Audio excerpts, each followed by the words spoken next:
Hello အားလုံးပဲမင်္ဂလာပါရှင်ဒီနေ့မှာတော့စာရေးဆရာမ LYLANN ရေးသားထားတဲ့ Minecraft ဆိုတဲ့ VN Fiction လေးကို review ပေးသွားမှာပဲဖြစ်ပါရဲ့ရှင်ဒီ Fiction လေးထဲမှာတော့မတူညီတဲ့အတိုင်းဝိုင်းနဲ့မတူညီတဲ့ဇာတ်တွေရှိတဲ့လှရိတ်ထန်တဲ့နေရှင်းတာဆိုတဲ့ကောင်လေးနှစ်ယောက်ရဲ့အချစ်ဇလံကိုရေးဖွဲ့ထားတာပါ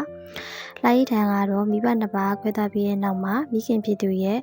နောက်အိမ်နောက်နဲ့အတူနေထိုင်တဲ့သူတယောက်ပေါ့နော်တက္ကသိုလ်မှာလည်းရုပ်ရည်ပညာရေးနဲ့တခြင်းစုစွမ်းရည်တွေကြောင့်လူသိများတဲ့ popular ကောင်လေးတယောက်လည်းဖြစ်ပါတယ်။တစ်ဖက်မှာတော့နေရှင်းတာကနေကနေတက္ကသိုလ်တက်ဖို့မြို့ကိုရောက်လာတဲ့ကောင်လေးပါ။အကြောင်းမျိုးမျိုးကြောင့်လှရိတ်ထန်တို့အိမ်မှာလာရောက်နေထိုင်ဖြစ်ခဲ့ပါတယ်။စတွေ့ချင်းမှာလှရိတ်ထန်ကနေရှင်းတာကိုအထင်သေးလို့ဆက်ဆံခဲ့ပြီးနေရှင်းတာကလည်းအရှုံးမပေးတဲ့သူဖြစ်တဲ့ကြောင့်ပေါ့နော်တွေ့တိုင်းရင်းနှီးဖြစ်နေကြပါတယ်။ဒါပေမဲ့အချိန်ကြီးကြာလာနဲ့အများတယောက်နဲ့တယောက်ကောင်းကွက်တီတယောက်နဲ့တယောက်တတိထားမိလာတယ်ပေါ့နော်။တန်ရုံးစင်နေတဲ့တပြည့်ပြည့်ဖြစ်ပေါ်လာတဲ့နောက်ဆုံးမှာတော့သူတို့နှစ်ယောက်ချစ်သူတွေဖြစ်သွားကြရပေါ့နော်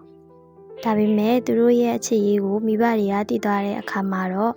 အခက်အခဲတွေစတင်ရင်ဆိုင်လာရပါတယ်။ကြောင်မပြီးသေးတဲ့တက္ကသိုလ်ကျောင်းသားအရေးလေးတွေဖြစ်တာကြောင့်သူတို့ရဲ့စစ်မှန်တဲ့အချက်ကိုမိဘတွေလက်ခံလာအောင်တည်ပြဖို့အတွက်တရားတင်နေရာစီခွဲပြီးတော့ကိုယ့်ရဲ့အနာဂတ်အတွက်စူးစမ်းဆုံးဖြတ်ခဲ့ကြတယ်။ခွဲခွာနေတဲ့အချိန်တွင်သူတို့နှစ်ယောက်ဘလို့ဖြတ်တန်းကြမလဲ။မိဘတွေကရောသူတို့ရဲ့အချက်ကိုနားလည်လက်ခံပေးမှလား။အိမ်ပြန်ချိန်မတူတဲ့ကောင်လေးနှစ်ယောက်ရဲ့ဇလန်းကဘလို့ဖြစ်သွားမလဲဆိုတာကိုတော့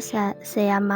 LYLANN ရေးသားထားတဲ့ Minecraft ဆိုတဲ့ VN Fiction လေးကိုဆက်လက်ဖတ်ရှုခန်းစားကြည့်ဖို့ညွှန်ပေးလိုက်ပါရရှင်ဒီ review လေးကိုကြိုက်နေတိုင်လိုက်ဆက်လုပ်ခဲ့ပေးပါဦးနော်